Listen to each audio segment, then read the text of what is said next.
Okay. Hello. Thanks for tuning in. And Kieran Devlin, my friend from London School of Astrology, has joined me today. And we are going to do a tropical sidereal exercise in analyzing the one of the greatest thinkers, J. Krishnamurti's chart. Um, thanks, Kieran, for joining. And we've been meaning to do this for quite some time now. Hi, Ashwin. Yes, thanks a lot. Yeah, thanks for inviting me. So the reason why we are doing this kind of goes back over 1.5 months when you actually published an article on J. Krishnamurti, and before that you asked me for some insights in J. Krishnamurti's chart, but finally I did not have the time to get back to you. And by the time you had published the article from tropical zodiac point of view, which was a very good chart analysis. And the moment I saw your article on the same night, I published an article inspired from yours, and then we kind of shared each other's thoughts from both tropical and sidereal point of view. And that discussion kind of kindled a new series. Probably I'll be doing more of this tropical sidereal exercise where this kind of turns out to be a platform where both tropical and sidereal zodiacs actually function very well and give the same result or a unified approach or whatever it may be. So thank you so much for joining me today. And yeah, you can I think you can just tell about your background in astrology, because this is the first time you are appearing on this channel. So yeah. Yes, so well, I've been interested in astrology for a long time. Since I was 19, I kind of taught myself how to do charts then, but I kind of drifted away from it. But maybe around 2006, I got very interested in it again and started consulting with astrologers just to figure out some problems in my own life. And that was repeated when I was going through crisis, I think in around 2015. I decided I had to study it in earnest, so I found the London School of Astrology and signed up to study. So I've been studying there for about 3 years now. I'm just coming to my diploma. I'm just working on the diploma at the moment. Great. So yeah, and about J. Krishnamurti, I don't know if we need to give an introduction to who J. Krishnamurti is, but everyone knows who J. Krishnamurti is. Yeah, that's the thing. Someone's so famous. You assume that everyone knows who he is, but possibly not. I don't know. Anyway, I think it's certainly created a bit of inspiration between the two of us. Sure. I think what's interesting is that he was born in your hood. Exactly. So yeah. Born in Madanapalli. Madanapalli, which is today's Andhra Pradesh in India. Yeah. But the link to England, of course, is that he started a school here called Brockwood, and that's in Hampshire. Mm-hmm. But he's also got a strong link to California. So he's the teacher who didn't want to be a teacher.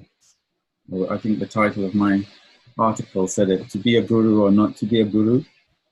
Because he had that major dilemma. Whereas a lot of the gurus, they tend to accept their role and never question it.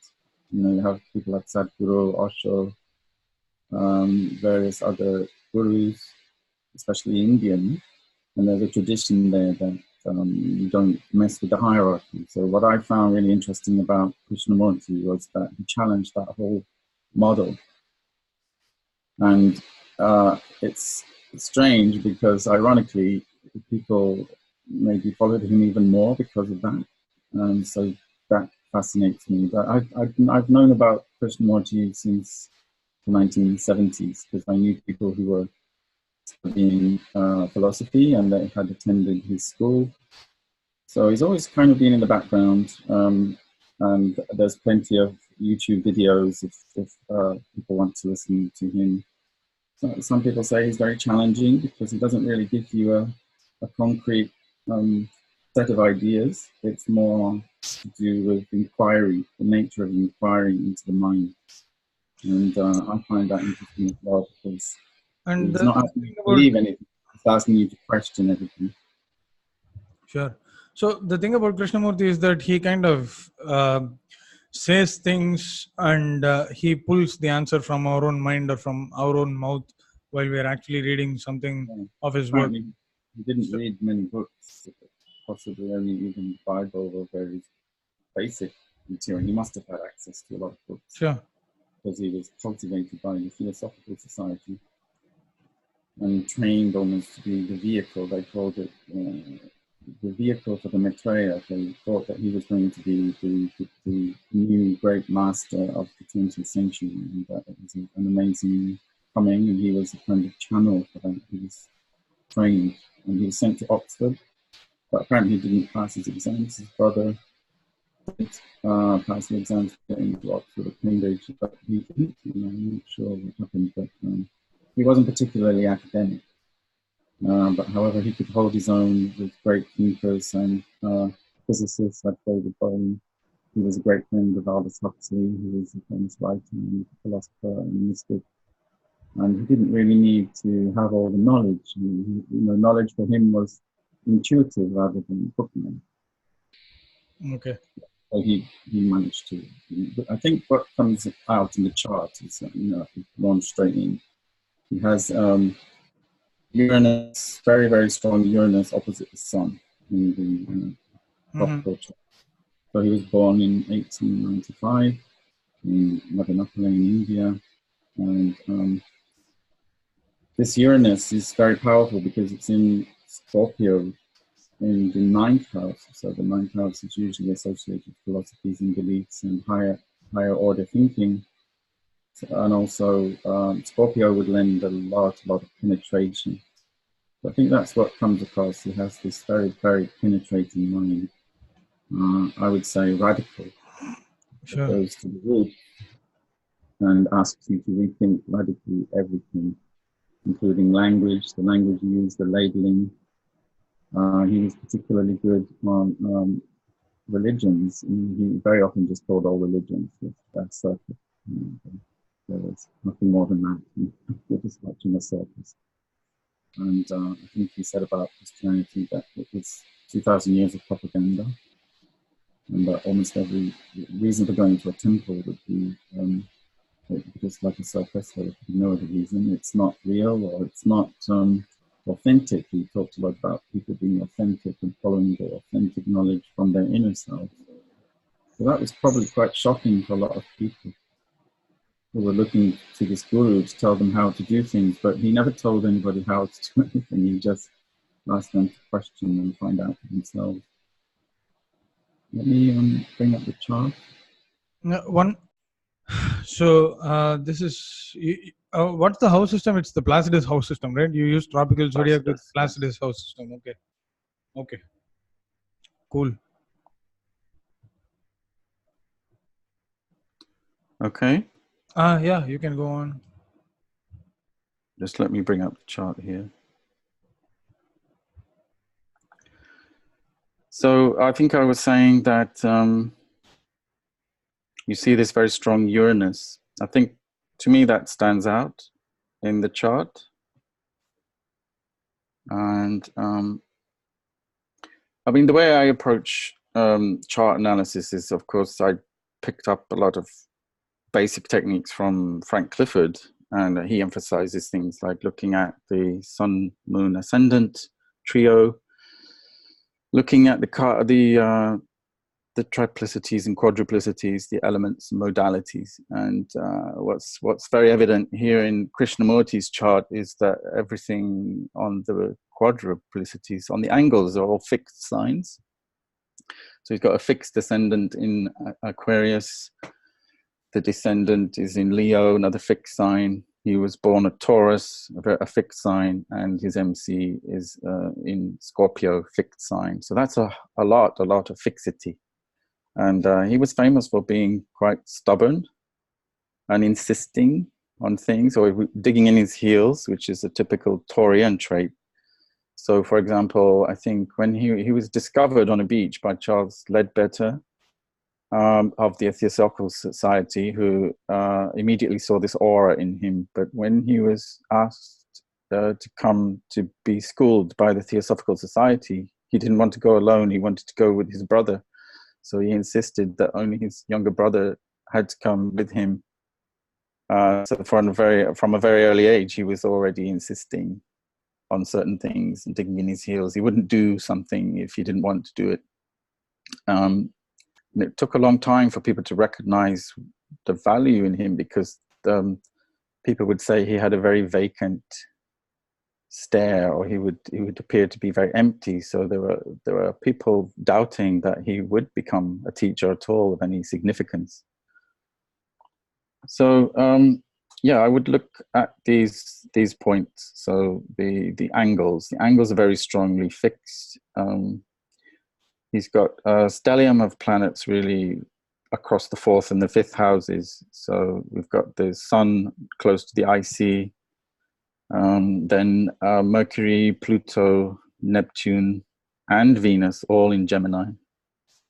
And then you have Jupiter and Mars in Cancer in the 5th house. The moon is in Sagittarius as well, which is would be an indicator of quite an adventurous, philosophical, inquiring mind, or going further than most. And that possibly is another signature that he would become a teacher, or that he would be interested in higher philosophy and meditation. The other things that are striking here is that, oh yes, I mentioned the strong Uranus. The reason for that is because it's exalted in Scorpio. Uranus is exalted in Scorpio, and some people say that's because the enlightenment comes through initiation, and Scorpio is the sign of transformation and change on a spiritual level. There are those three symbols for Scorpio, going from the scorpion to the eagle to the phoenix. So I think that seems to me quite relevant.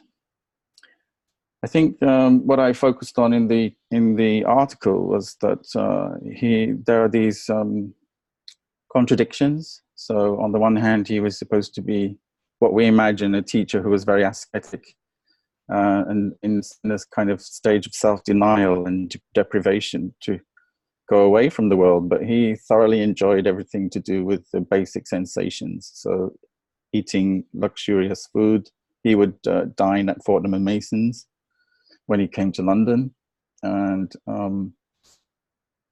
he, hobnobbed with the high and mighty, the rich and famous, not necessarily the famous, but intellectuals and of rich families would fet him. So he stayed in the most beautiful surroundings in the Theosophical Society's buildings. He also, the Venus is very strong in Taurus, because Venus is the ruler of Taurus. So, for example, when along with I think Andrew Critchley was the architect of the Brockwood School in Hampshire. He himself actually worked with the architect to create the most simple and aesthetically pleasing design. So on a basic level, he loved beautiful surroundings and simplicity and aesthetics. He wasn't unaware of anything to do with that. He would wear the finest shirts and the finest cotton suits, and he was quite stylish in the way he looked. So there's that element to him as well. He's also got Saturn in Scorpio, which would lend, I think, a sternness and a depth and a discipline to all that we said about Uranus before. It was funny, the other day I watched a video of him with a bunch of school children from India. I'm not sure whether it was in India or in England, but he was quite, he was kindly towards them, but also very strict. So if they said anything, he would stop them immediately and not punish, not in a punitive way, but in a very, very disciplined way, stop the way they were thinking. So that he would, if they interrupted him, he would ask them to listen, and repeatedly. And it's amazing how that kind of training would have worked, I think. So, so there's a very strong Taurus Scorpio polarity in the chart. and a strong Gemini-Sagittarius polarity. Again, we have to look at the ruler of the chart, which is Uranus, because he's an Aquarius rising, and that is the focal point really of a T-square. So there, the T-square is the opposition of the Sun and Uranus. And I think what this moment, there was a famous moment in his life where it's called the dissolution speech now. So coming back to that point about the T-square, because it is quite strong, is the kind of rebellious nature that he had, this way of radically rethinking everything. So in August of 1929, he was in Adyar, actually, again in your vicinity, I think south of Chennai.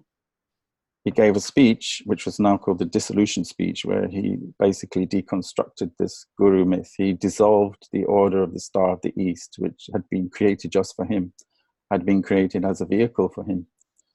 And I think there were 2,000 or 3,000 people there, and that instantly divided everybody because they were looking for the guru to lead the way. And I suppose it was a bit like father telling his children, like, you're on your own now. He said things like truth is a pathless land, and that he didn't want to be the leader of an organization. He dissolved the organization, in effect, saying that it wasn't, the hierarchies of any kind created a barrier between people's authentic understanding of the truth, and that the truth should be pure and simple without any interventions whatsoever. So the other thing, I mean, shall I go on? The other thing that struck me in Sure. his chart is, shall I bring up the other chart here now? Because to me, what I made this discovery. I thought I'll just look at, there was an event, famous event in his life around 1922. So we're going back a bit. I think he was about 23 when this happened, or 25. Let me bring up the chart. Okay. Yeah, can you see it? No, it's gone. No, it's not there. Just 1 second. I just had it a moment ago. Now it's disappeared.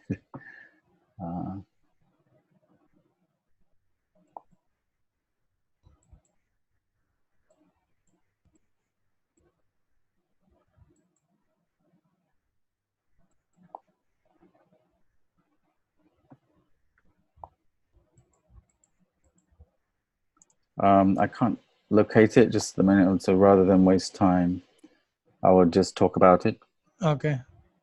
So they said that people around him, he was living in Ojai, California at that point, and he still hadn't made his famous dissolution speech, and people were still doubting whether he could amount to anything. But he had this kind of revelatory experience of enlightenment. Some people called it a Kundalini awakening experience. And this took place in August 17th to the 20th of 1922. And apparently he had started with a pain in his neck, and he had strange kind of physical symptoms. But he reported in his diary that he became one with everything.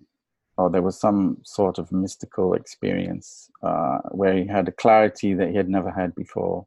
So I was curious about this. So I did a chart for it.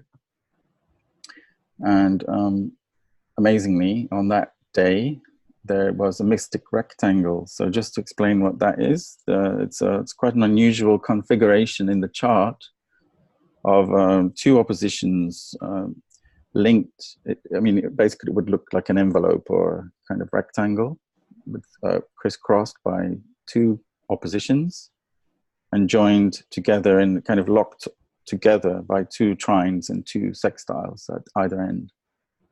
Cool. And it's very difficult to say what this could mean, though we have varying interpretations of it, but it just struck me as very significant that on that day, in that location, there's this mystic rectangle. So you can make of that what you will, but it seemed to me very, very, very striking. Something about synchronization of his energies, or an integration of all the opposing forces, so that he became very kind of balanced and integrated. And he said after that he forgot who he had been previously, but there was a new sense of power and authority in his talks, and he kind of began to accept his higher purpose or his mission in the world.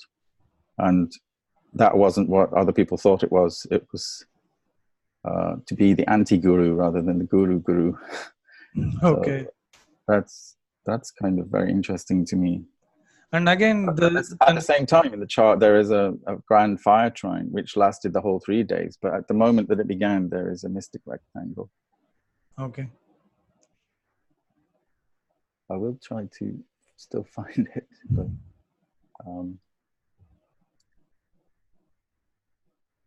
yes, I can't see it right now. Sorry. Okay. So yeah, he lived until he was 91. So there's again, that's associated with the Taurus, isn't it? Longevity. They're plodders. They go on. They stick to their guns. They keep going on.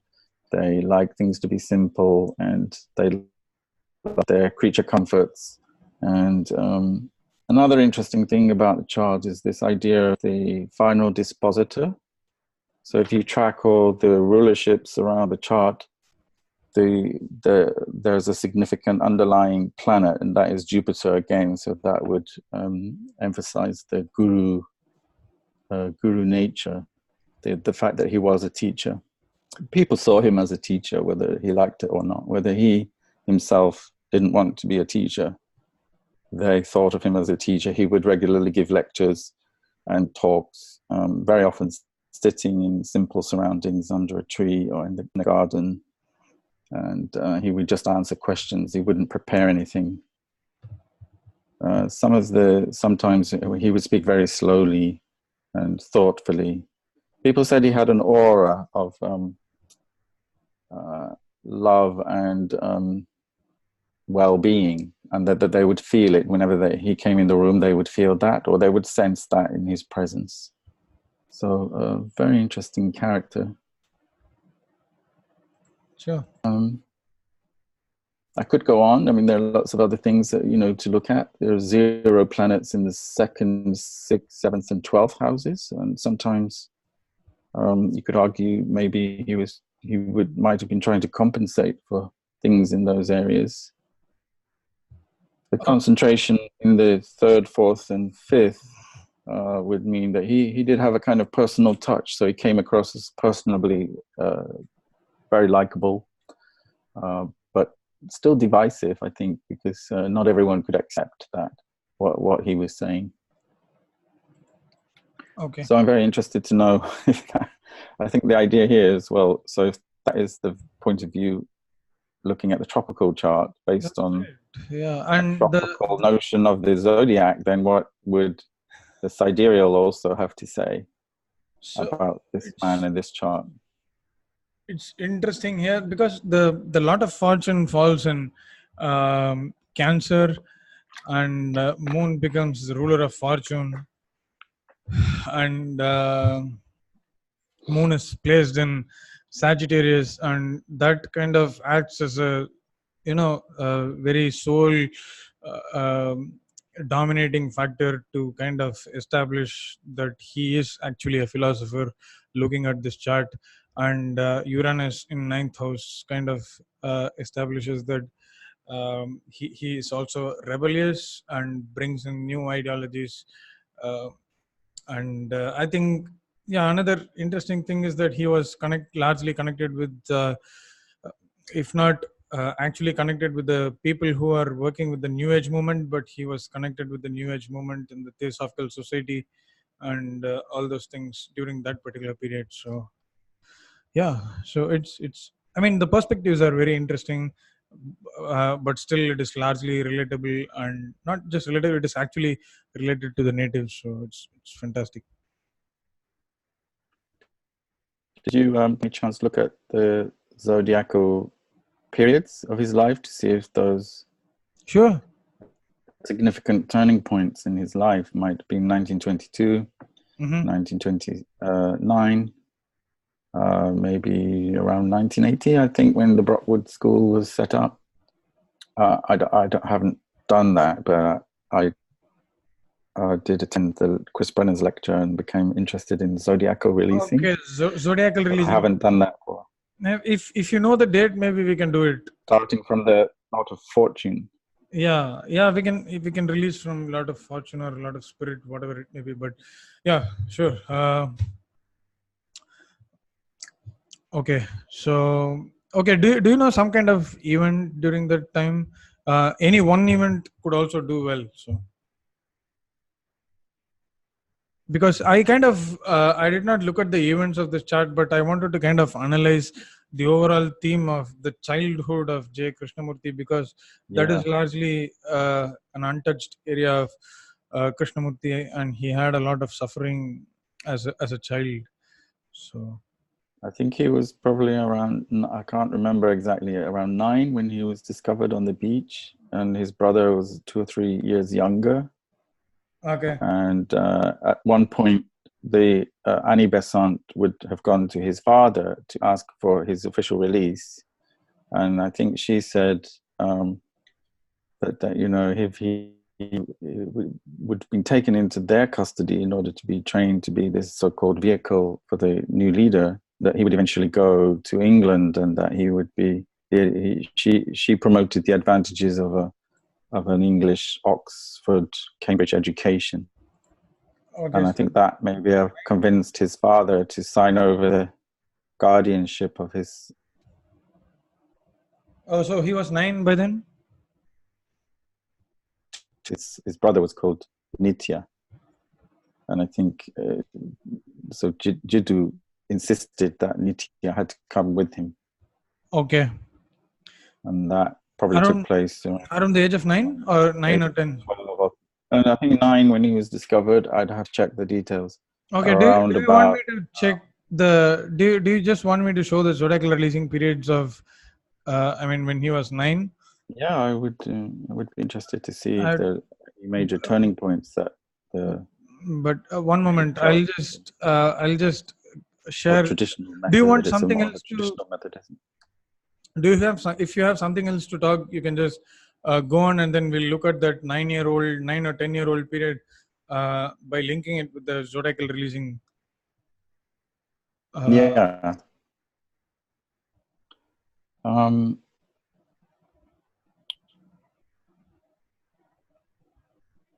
Yeah, there are other things. What I tried to do in my article again was just to, because I think the way I look at it is more about to link the actual life. So I think of it more as an astrobiography. So cool. I looked at things he said to see whether those matched the sun sign. So that's a very obvious connection. But I think sometimes it's overlooked. It's the most obvious thing in a chart that is the typical things we say tend to express the sun. Mm-hmm. I know that a lot of people would think that sign astrology is too general. It's too it doesn't really give any value. It can't go very deep. But once I started doing these astrobiographies, you know, this is just one example. I've gone through since Sagittarius. I've done about 2 or 3 astrobiographies, and what strikes me is that the sun sign is always there in the things that they say. So something simple as truth is a pathless land. It's a very simple statement coming from a Taurus who likes things to be simple. So I think to me that it's not so much about the actual configurations of the chart, but the interesting alignments between the life and the things in the chart. So it brings to life the chart more interestingly, I think. That he had this very simple way about him that is very, very expressive of the Taurus, but add that radical Uranus in Scorpio, deep radical thinking, breaking the way forward to something new. And I think he did have that effect on people. People were shocked. Expected so much from him. It completely divided the Theosophical Society, I think.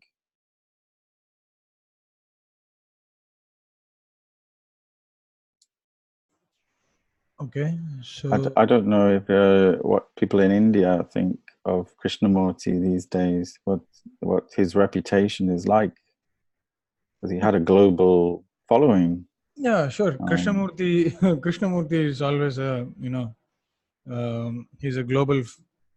I mean, he's a global figure, and there is no denying that. So, can I? I mean, do you have something more to kind of add to this? Oh, just that there are certain keywords I would use with him. He was very often shown in bucolic, so that's landscape. In natural landscape, he loved being around flowers and trees.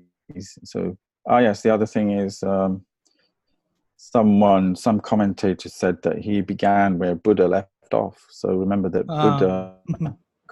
Buddha was also a Taurus, and also apparently had his enlightenment under a tree.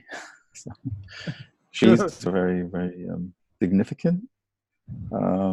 But also some people said that he was a hedonist, that, because he liked his creature comforts. He was very particular about his clothes, and he got into some amorous love affairs towards the end of his life. I think, actually, no, early on, he had apparently a love affair with a married woman who happened to have been originally assigned as a nurse to his brother, and just became part of the family, or part of the institution over there in California. And there was a kind of bovine or placid aspect to him. He because of the meditation, he would sit still and not move, very often be seen just sitting in meditation, apparently doing nothing, but deep within himself. But I think there's all the quiet, and that there's a softness, but a very strong, disciplined feel to what he says. He comes across as, you just think he's a softly spoken man, but actually he's very, very challenging. The things he says are very challenging to most people's ideas. He also has a little bit of unorthodox approach from the classical, from the traditional Indian approach. He's a bit unorthodox, but still he's a very effective philosopher and also a great communicator. Yeah, I think the quote I used in my article was that supreme intelligence is to have no illusions. So sure. I think he stripped away a lot of people's illusions, and that is the Uranus, I think. So Uranus is the breakthrough planet. So somehow you can have a kind of quick paradigm shift by suddenly thinking in a different way about things that you've already thought about in habitual ways. And I think some of the things he said are very good at doing that. He talked about second-hand people. So those would be the ones who didn't trust their own inner intuition, or who would rely on priests or rishis or gurus to be intermediaries of that knowledge. Yeah, so that's, I don't think he can be easily ignored. As a Taurus, the other Tauruses that I looked at also had similar commonalities, like longevity, very, very striking kind of, not almost brutal honesty, but simplicity in what they do. Is very straightforward, down to earth. They love their sensory experiences, and that's kind of refreshing when you look at other people. So yeah, he had all those qualities. He was stubborn, charming, intuitive, placid, all of those things, but challenging and radical at the same time. Sure. So I think you can see that in the chart. Yeah, of course. The the tropical perspective was really refreshing when I read your article itself, and it is, it's even better now. So okay, so let's move on to the sidereal perspective, and we'll come back with the we'll come back with the final thoughts and see how things merge together. But you dealt with a lot of the philosophical approach and the general character of how J. Krishnamurti evolved as a human being, and I mean, as a personality who kind of reached beyond his borders to kind of spread his philosophy to the entire world. But I'm going to deal with the more personal side of his, which is like childhood, his sufferings, and all those things. So that was the major crux of my article that I've written. So I just hope both the tropical and sidereal perspectives kind of have similar event based details. So okay, this is the sidereal chart of, this is the wheel chart. Right. So whosoever is comfortable with the wheel chart can look at this. And this is the South Indian square chart. So if anyone is comfortable using this, so yeah. So yeah, I see the emphasis on the individual, the nakshatras. Yeah. So, but here I never specified a lot about nakshatras in my article, and I'm not going to delve as deep as nakshatras here. But still, I think we can kind of pull out some of the major placements that kind of added sufferings to the native's life, because I don't believe that nakshatras kind of add suffering to a native's life. Nakshatras kind of influence a person to work in a particular specific style or something like that. So so I that's but that's just me, and I don't kind of say that it's everyone's approach. So looking at this Capricorn rising, basically cardinal rising, going out places, and let's see. I mean, he is actually a philosopher, but whether he preaches philosophy or whatever it may be, it is. I mean, we all know what J. Krishnamurti is. So, and the major thing here is that rising Lord Saturn is actually exalted in Libra, but Saturn is also retrograde. So which kind of directly emphasizes the unorthodox approach towards the, at least he, even though he never thought, or he never kind of admitted that his approach is unorthodox, but it was kind of unorthodox to those people who came from traditional Vedic or Indian background, especially at that particular point of time. So that kind of that kind of indicates the backdoor kind of way for J. Krishnamurti here.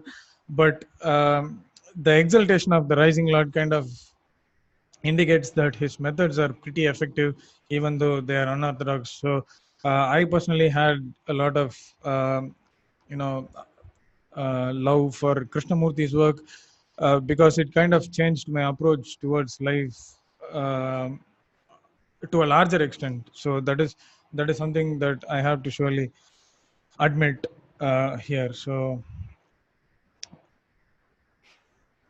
okay, so here if you just look at this chart, so we have the Sun Saturn opposition.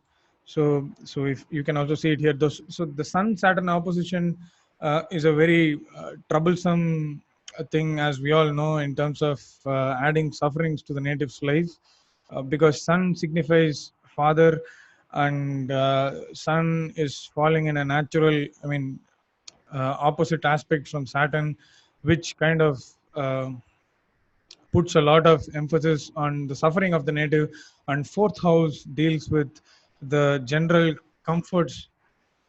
Fourth house deals with the general comforts of the native's life, and which kind of indicates that Saturn's influence on an exalted and a strong sun in fourth house indicates that the native has a lot of sufferings and he is bereft of motherly care and affection very early in life.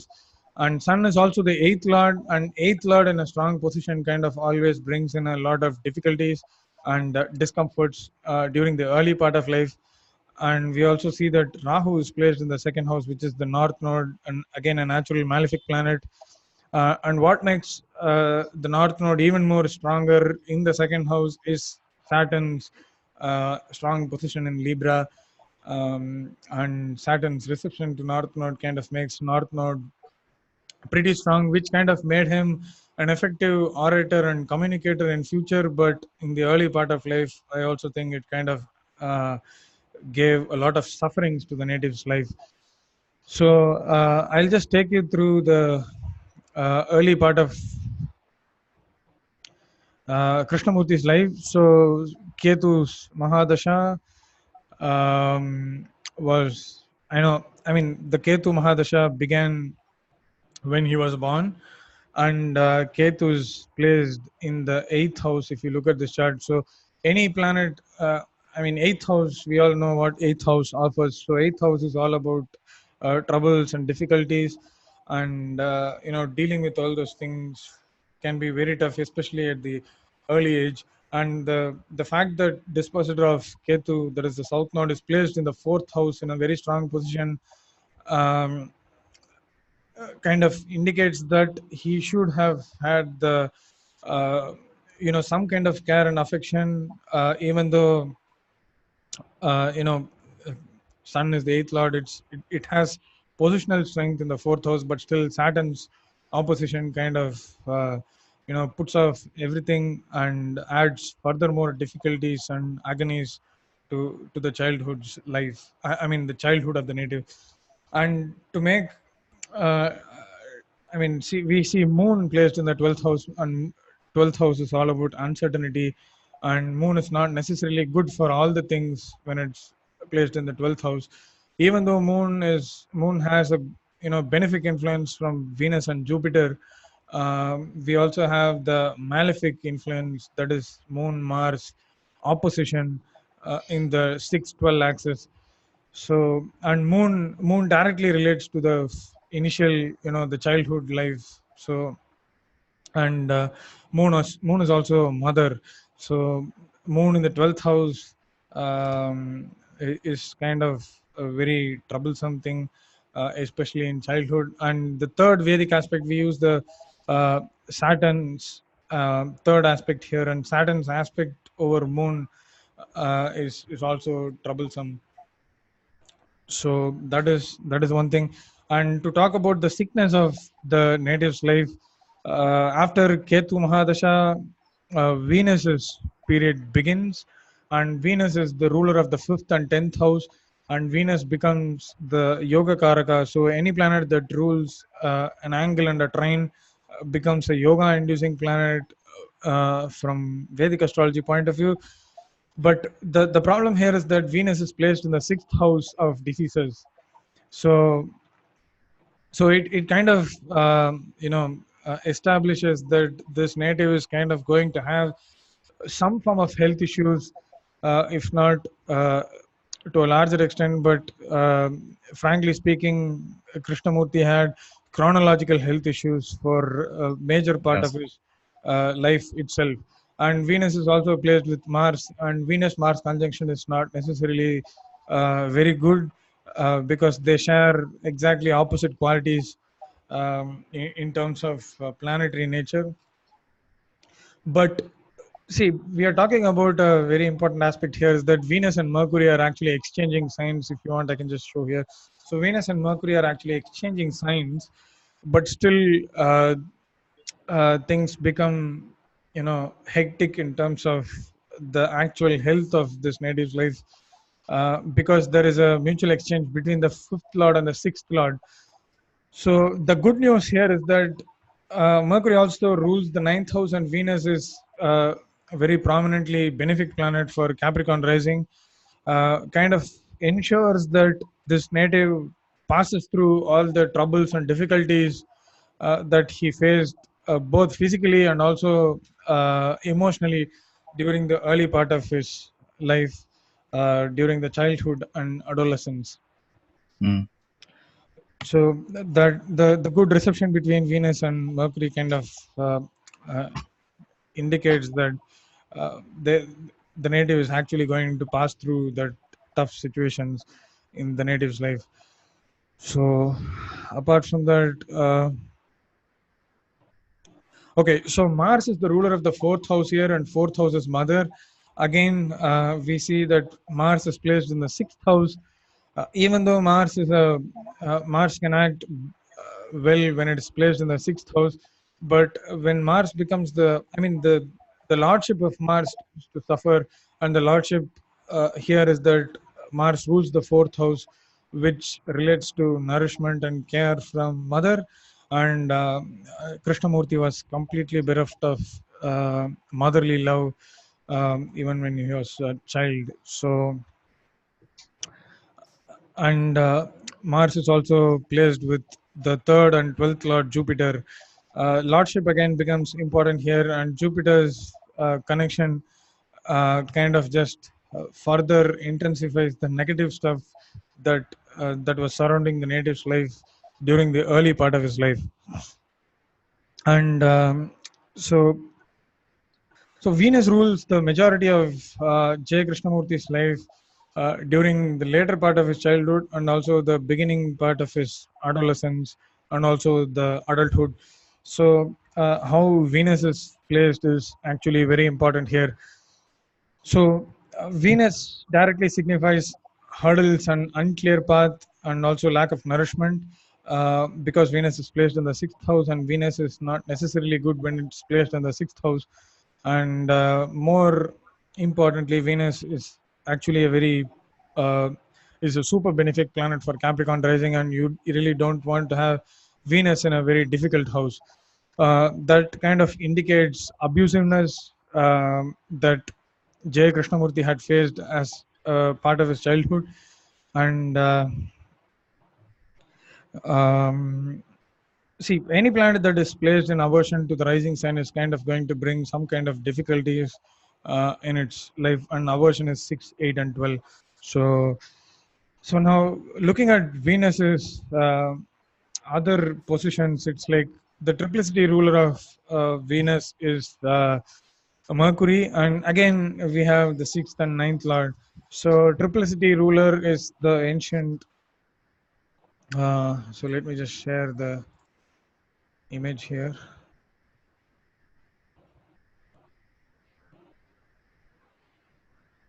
It's interesting you mentioned the mother figure. I think Annie Besant became his legal guardian.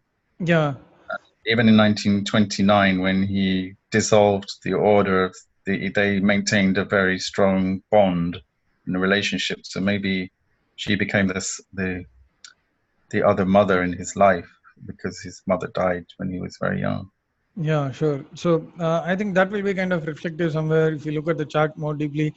And so Venus is placed in Gemini, and the triplicity ruler of Venus becomes Mercury, and this is the night ruler for the air triplicities. And Venus is placed in an air sign, Gemini, and the first 30 years is ruled by Mercury here. So Venus is positioned in Gemini, an air sign, and a nocturnal chart. So we see here that this is a nocturnal chart because Sun is placed below the horizon.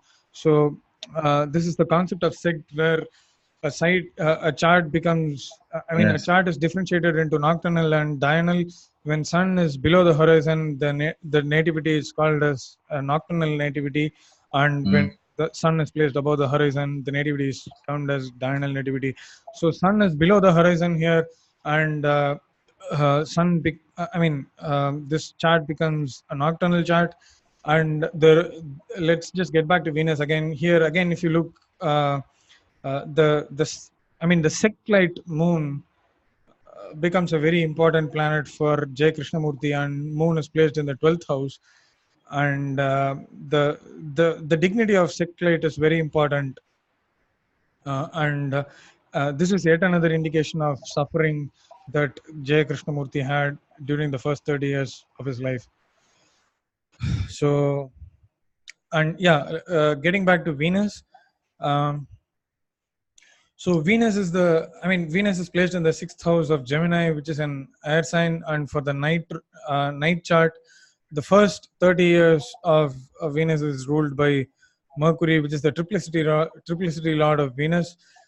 And Mercury is placed in the 5th house in a mutual reception with Venus. So this again emphasizes diseases and hurdles in the first 30 years of the native's life. So there is a lot of things that kind of directly indicate to the troubles in the first 30 years of Krishnamurti's life. And we'll just move on to the other part. It's like the second part is Libra.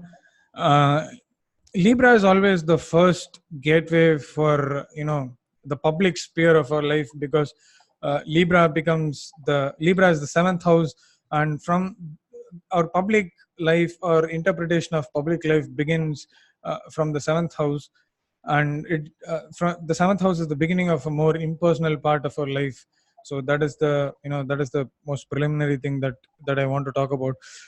So Libra kind of promotes learning through experiences, and the native has certainly kind of learned a lot through his childhood, and his philosophical bent of mindset is actually a result of whatever the experiences he had as a child, and whatever learnings that he had as a child. And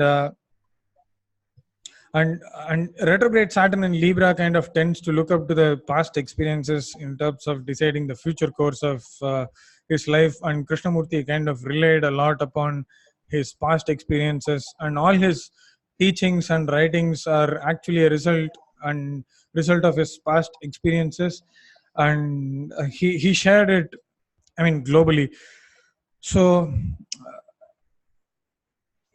he had the ability to kind of look at love as an abstract thing without having any attachment, or to a specific thing, or specific feeling of a native's life, or specific feeling towards a specific person on the other side or the other party. So he had he had such an outlook that he had a very abstract feeling about everything, and he was good enough to kind of accept things that actually came his way, which are to be accepted in that way naturally as it is. So that is one of the most important thing that I wanted to talk about. So okay, so there is one more yoga here. It's the Gajakeshari yoga, which is found with the opposition of Moon and Jupiter. Gajakeshari yoga is found when Jupiter and Moon are placed in an angle from each other. But here the yoga is actually maltreated because of Mars's influence there. So that so it kind of took a backseat in terms of manifestation of that particular yoga, but still it has some kind of impact in terms of breaking all the barriers and breaking all the barriers and coming up in life in a very stylish manner. So global presence and global acceptance is part of Saturn's exaltation in the 10th house. 10th house is fame, fame in public life, and ruler of the ascendant exalted in the 10th house is kind of you don't need more than that if you want to achieve global fame. So Krishnamurti had global fame, and the most important thing here is that Krishnamurti had is still having global fame, and he is still having a lot of followers even long after his time, and that is the kind of connection between the first lord and the the ninth lord and the 10th lord. So the trine between Saturn and Venus. So there is also a connection between Mercury, because Mercury rules uh, the ninth house, and there is a mutual reception between Mercury and Venus forms a trine with Saturn, which is the ruler of the 10th house, and Venus is already the yoga karaka of this chart. So this kind of assures that this native is great, and his greatness is kind of felt by everyone across the globe. So talking about the 19th, the ninth year of the native's life. Um, this is the zodiacal releasing period and I've released from Fortune, and this is the sidereal zodiacal releasing period. So we have the major period is Gemini, and the sub period is Sagittarius. And even though Gemini and Sagittarius are not angles and kind of signify uh, tougher periods of native's life, and we already spoke a lot about the childhood. So we see here that Gemini in the sixth house is the first initial major ruler of this native's life, and later on we see that Sagittarius is activated during the early part of 1904, and Sagittarius is hosting Moon, which is the sixth light. So let's look at the chart again. That Sagittarius is actually hosting Moon, and Sagittarius and Moon is placed in the bounds of Jupiter. So which is pretty much a benefic thing to have. And I look at bounds as natural planetary bounds, because I really don't use the lordships a lot, even though I use at some point of time. Moon's placement in Jupiter, uh, and Moon's connection as an opposition from Jupiter, and Moon being placed in the bounds of Jupiter, kind of gave a lot of emphasis on some form of care that the native had at some point of time during his childhood, and that is when his brother actually found him, right?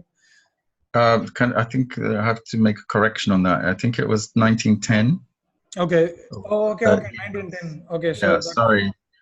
I think that's the year that he was discovered and then taken under the wings of the Theosophical Society. Okay, that's Aries. Yeah. So that's the Aries period. So, but I don't know how this year kind of, I don't know, but still this year is kind of maybe something reasonably significant happened, yeah. Yeah, 1910. According to, 1910 was the year. 1910, but okay, yeah, 1904 is ruled by Sagittarius, and Moon is placed in the 12th house. So I don't see that this year becoming an important period in terms of being found, even though this is 12th house, but still it did not happen, and I trust this was not a very bright period in Krishnamurti's life. So see, obviously, from looking at zodiacal releasing, the peak periods are the angles, and we can also look up to trines. I also look at trines as a benefic period, but angles are turning points, and not necessarily benefic or malefic. I mean, positive or negative results, but still it kind of adds some kind of importance to the native's life. But 6, 8, and 12 tend to be a darker period, but the hope here is that Moon is the sixth light, and Moon rules the 7th house, which is the angular lord. So that is one hope. So coming to 1910. 1909, 1910. Okay, I think 1904 he suffered malaria. He had malaria. Oh, okay. And I'm just trying to locate the year that his mother died as well. I can't track it right now. Okay, and this is the trouble that we, when we kind of make, analysis based upon chart placements and, the periods of specific timing techniques, because it might necessarily not actually show up a specific event at that particular point of time. So it is almost like we are kind of trying to relate some event to a specific Yeah. timing period, which I might think that matches the idea of Dainorja's idea of progressions being an internal shift. So unless the native actually records that in a diary, we wouldn't be able to verify what was actually going on. Yeah, And I think what's interesting here is that we wouldn't ever know any of this. It could have all have happened internally. They said he was very vacant. He did keep diaries, but only after, I think, during his 20s. And so you could verify, for example, what happened in 1922, but apparently he didn't remember anything prior to that. So it was as if his previous personality had been not eradicated, but just washed away, or he had very little memory of his previous existence in India. Okay, so this 1909-1910 period is very it can be very some kind of telling effect, because this period is Pisces, and Pisces becomes the third house, but 1910 Aries is an angular period, which kind of has some kind of impact in the native's life. And fourth house is nourishment and care. Maybe this could be a period where he was actually found by his brother. So, but that is probably at the late 1910, and not until then. So again, it is still unclear about the exact timing and date. So yeah, I'm just looking at some biographical details as well. That he was I'll just quote. It says, a sensitive and sickly child, vague and dreamy, and he was often taken to be intellectually disabled, but he was beaten regularly at school by his teachers and at home by his father. That's pretty much evident. We already spoke about Venus's connection in the 6th house, and sect-lite moon placed in the 12th house, and Rahu placed in the 2nd house, kind of damaging things during his early course of his life. And the thing is that we can actually go on talking about this, but still looking at the events, we need a furthermore detailed report as to when a specific event has happened. Otherwise, we would just be throwing stones. Yes. Just like that. Yeah. It's very interesting, though. It's a very detailed analysis there. But I suppose if you're in a client situation, you would get verification directly from the person themselves. And that's what's missing here, is the actual acknowledgement that those experiences did occur at the time. Yeah, and the zodiacal releasing period at 1904 kind of is 6-12 axis, which kind of is directly indicates some bad thing, but since the sect-lite moon is placed there, there could be some scope for nourishment, but again, it did not happen in 1904. So the only hope that was there was Jupiter was receiving moon, and moon becomes the sect-lite. So, but still,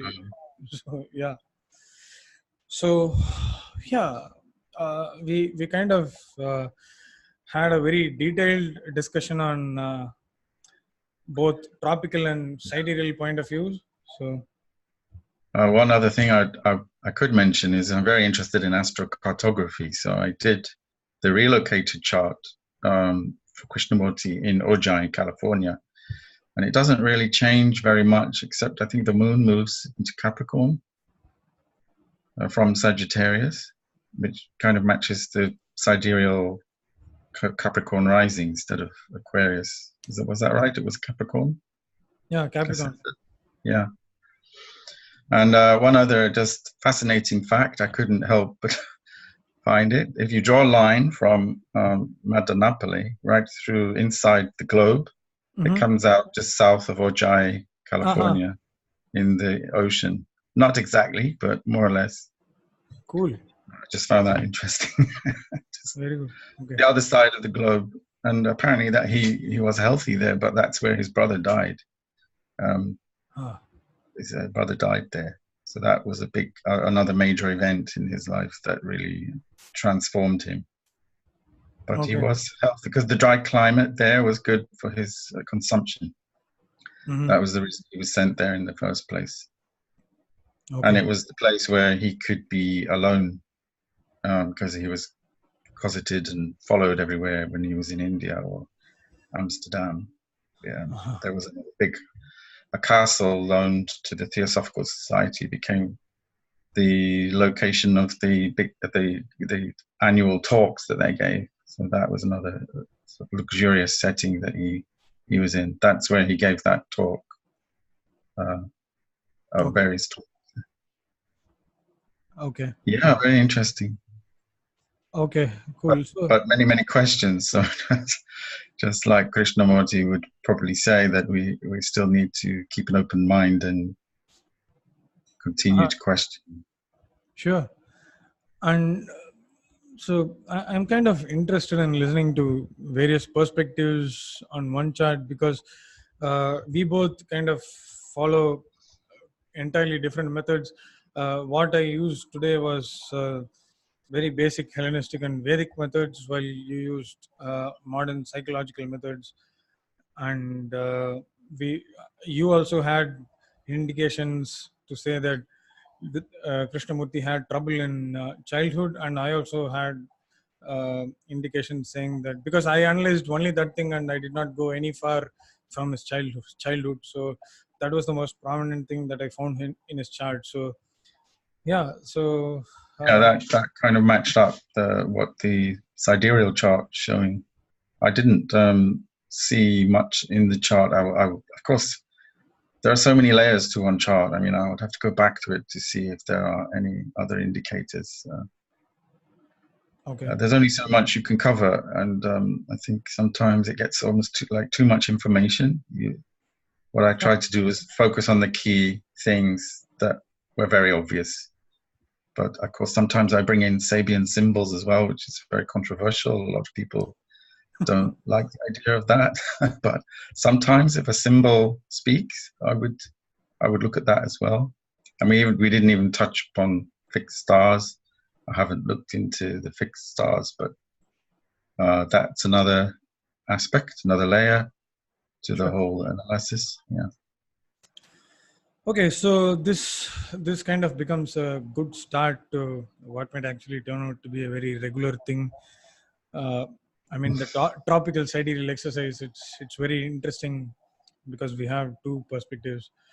So yeah, so I think that kind of brings us towards the end of this video. And thank you so much, Kiran, for joining, and thank you so much for... Thank you, Ashwin. Thank you. Cool. So thank you for kind of pushing me to write this article directly or indirectly, because that kind of led us to this to do this, and I'm kind of interested to do furthermore collaborative work with you. So thank you so much, and next video. Thank you very much.